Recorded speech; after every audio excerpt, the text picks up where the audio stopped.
Hi viewers, welcome to Nandini's Pantry.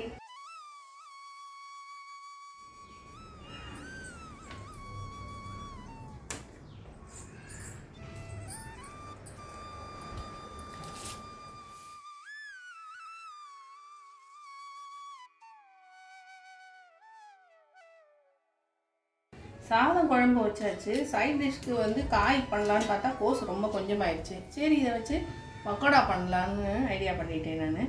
வாங்க அதை குயிக்காக பார்க்கலாம். இது வந்து கோஸ் வந்து துருவிக்கணும். துருவின்ட்டோம்னா நல்லா பூவாக எவ்வளோ அழகாக வந்துருக்குது. இதில் ஒல்லியாக அழகாக நல்லா ஈஸியாக குக் ஆகிடும். முந்தையாக இருந்ததுன்னா வேகிறதுக்கு லேட் ஆகும். அப்புறம் நம்ம வந்து எப்படி பக்கோடா வேக வச்சாலும் உள்ளே க்ரன்ச்சியாக ஒரு மாதிரி இருக்கும். ஆனால் கோஸ் வந்து நல்லா வெந்துருச்சுனா தான் அது டேஸ்ட்டாக இருக்கும். இதோட வெங்காயத்தையும் சீச்சிடும். அது நல்லா ஒல்லியாக. வெங்காயத்தையும் ஸ்லைஸ் பண்ணிடுறீங்களா?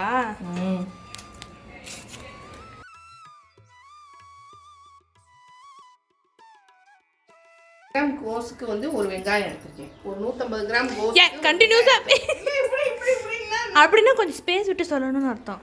சொல்லு. ஒரு 150 கிராம் கோஸ் அது துருவி வச்சுருக்கேன். அதுக்கு ஒரு வெங்காயம். அதிலே ஸ்லைஸாக குட்டி குட்டியாக இந்த ஒல்லியாக இருக்கு பாருங்க. திக்னஸ்ஸே எவ்வளோ ஒல்லியாக துருவி. இப்போ இஞ்சியை துருவி இதில் சேர்த்துடலாம். சூப்பராக இருக்கும் இந்த கோஸ் பக்கோடா. தோல் சீவின இஞ்சி கொஞ்சமாக, ஏன்னா நம்ம 150 கிராம் தான் கோஸ் எடுத்துருக்கோம். 2 பச்சை மிளகா. இதில் பார்த்தீங்கன்னா 150 கிராம் கோஸு, ஒரு வெங்காயம், பெரிய வெங்காயம் ஒன்று, ஒரு 2 பச்சை மிளகா, ஒரு சின்ன துண்டு இஞ்சி துருவி போட்டிருக்கேன். இதில் கொஞ்சம் சாம்பார் பொடி, அரிசி மாவு, கடலை மாவு சேர்த்துக்கலாம். இதுக்கு முன்னாடி எண்ணெயை ப்ரீஹீட் பண்ணிக்கலாம். சிம்மில் வச்சுக்கோங்க. நம்ம வீட்டிலே திரிச்ச அரிசி இது கடலை மாவு, ஒரு 1/4 கப் அளவு இது இருக்கும் கடலை மாவு, 1/2 கப் அளவு அரிசி மாவு போட்டுப்போம். அதாவது இது 1/4 கப்பு. இந்த மாதிரி இன்னும்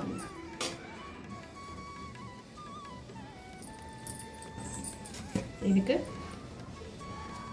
பெருங்காயம், சாம்பார் பொடி, கடலை மாவு வந்து 1/4 கப்பு, அரிசி மாவு 1/2 கப்பு சேர்த்துருக்கேன் நான். இதுக்கு உப்பு, தேவையான அளவு உப்பு. இது எல்லாம் ஃபஸ்ட்டு மிக்ஸ் பண்ணிவிட்டு அதுக்கப்புறம் கொஞ்சமாக தண்ணி தெளித்து சேர்த்துக்கலாம். இது நல்லா கலந்து விட்டுருவோம். குழந்தைங்களுக்கு கொடுக்குறீங்கன்னா அந்த பச்சை மிளகாவை மட்டும் கொஞ்சம் உரப்பு கம்மியாக இருக்கிற மாதிரி மிளகாயாக சேர்த்துக்கோங்க. பெரியவங்க சாப்பிட்றது வந்து உரப்பு பிடிக்கும்னா இந்த மாதிரி 2 மிளகா சேர்த்துக்கோங்க, இல்லைன்னா கொஞ்சம் குறைச்சிக்கோங்க. கொஞ்சமாக தண்ணி தெளித்து மிக்ஸ் பண்ணிக்கோங்க. கோஸ் வந்து சில குழந்தைங்க சாப்பிட மாட்டாங்க, அவங்களுக்கு இந்த மாதிரி பக்கோடாவாக பண்ணி கொடுத்துடலாம். ஒரு மோருஞ்சாத்து கூட இது சூப்பர் சைட் டிஷ், நல்லா அருமையாக இருக்கும்.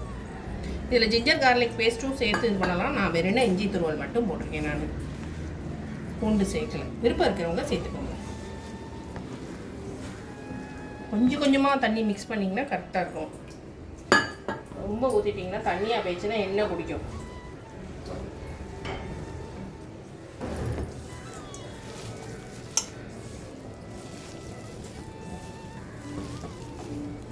நல்லா மிக்ஸ் பண்ணியாச்சு.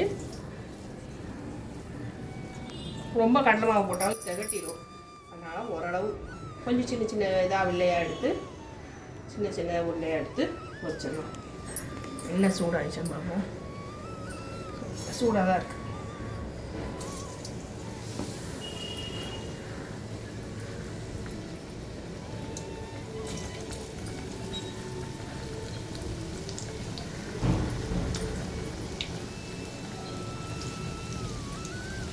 இது ரொம்ப நல்லா டேஸ்ட்டாக இருக்கும்.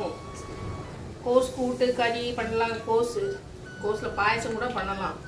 ஆனால் எல்லாமே எல்லாருக்கும் பிடிக்கும்னு சொல்ல முடியாது. கூட்டு நல்லாயிருக்கும், கறி நல்லாயிருக்கும். இந்த மாதிரி பக்கோடா பண்ணி சாப்பிட்டோம்னா எல்லாருமே சாப்பிடுவாங்க.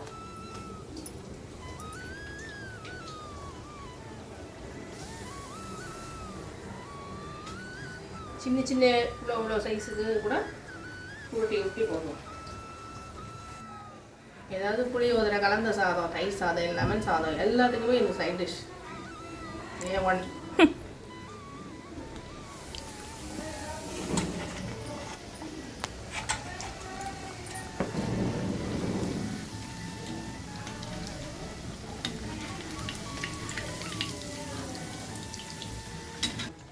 அதேமாரி இதில் வந்து இப்படி நல்லா ரெட் கலராக இருந்தால் அட்ராக்ஷனாக இருக்கும். ஆனால் அதெல்லாம் வந்து உடம்புக்கு ரொம்ப ரொம்ப கெடுதல். கண்டிப்பாக அந்த மாதிரி ஃபுட் கலர்லாம் ரொம்ப சேர்த்துக்கவே கூடாது. தேவையே இல்லைங்க. டேஸ்ட் முக்கியம், ஹெல்த் முக்கியம். இது 2 தான். நம்ம பட்ஸு, நம்ம டேஸ்ட் பட்ஸு, நம்ம நாக்கு வந்து நல்லா நம்ம சாப்பிட ஆசை தூண்டணும். அந்த ஸ்மெல்லு, அந்த டேஸ்ட், அதுதான் முக்கியம். அது நமக்கு டேஸ்ட் நல்லா இருந்ததுன்னா கலராவது ஒன்றாவது சூப்பராக சாப்பிட்ருவாங்க. இதில் வந்து எந்த கலரும் சேர்க்காம இந்த மாதிரி பண்ணி சாப்பிட்டு பாருங்கள், சூப்பராக இருக்கும்.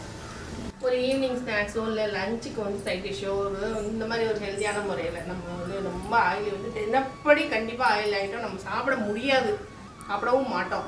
அது ரெக்கமெண்டட் கிடையாது. ஆனால் எப்போயாவது இந்த மாதிரி சைட் டிஷ் தேவைப்படுற நேரத்தில் இப்படி பண்ணிக்கலாம். அந்த வெஜிடபிள்ஸ் வச்சு பண்ணும்போது நல்லா ஹெல்த்தியானது.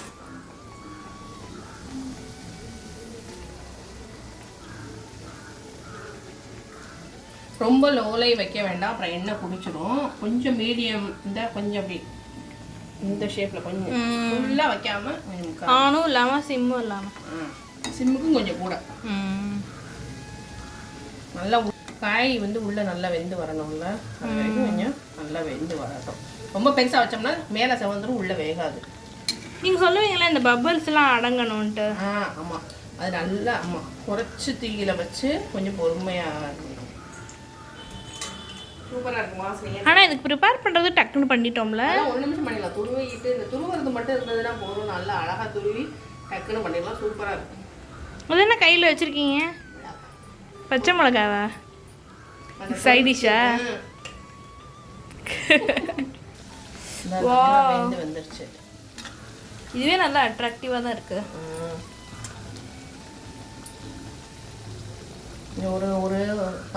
ஒரு 30 செகண்டில் எடுத்துடலாம். இது புது எண்ணெய், அதனால தான் இதில் நுரை வந்துட்டே இருக்குது. இது இப்போ தயாராகிடுச்சு, எடுத்துடலாம். புது எண்ணெய்னா என்ன அர்த்தங்கண்ணா? முறிக்காத எண்ணெய், அதாவது ஃப்ரெஷ்ஷாக அரைச்சி இது பண்ண எண்ணெய், கடவுங்க. ஓ, அது என்ன பண்ணுவாங்க?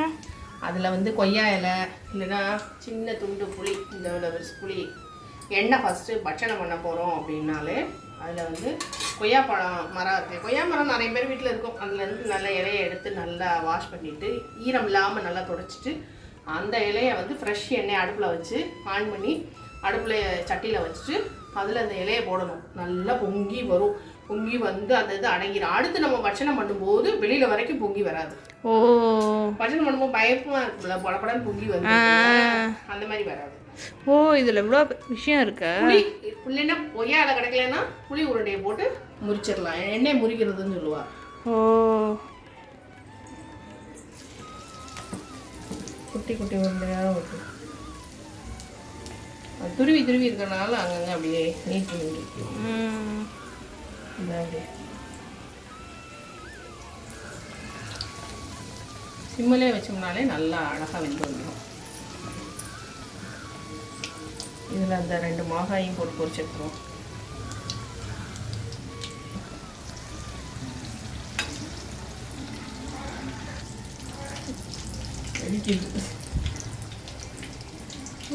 கொஞ்சம் எண்ணெய் வடியும். ஓ, இந்த மிளகா நாங்கள் ஓட்ட போடாமல் இது பண்ணனால வெடிச்சிருச்சு திடீர்னு. வாவ்,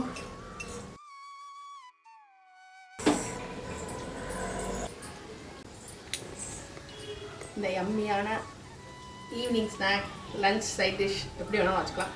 இது உங்களுக்கு ரொம்ப பிடிச்சிருக்கும் நம்பரே. கண்டிப்பாக இந்த ரெசிபியை ட்ரை பண்ணி பாருங்கள். தேங்க்ஸ் ஃபார் வாட்சிங். Bye bye. டேஸ்ட் பண்ணி பார்த்துருவோமா?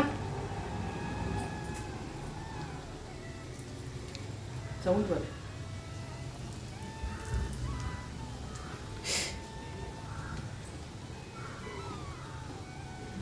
சுடு. அதில் ஆவி பறந்துச்சு. ஆவி பறக்கு.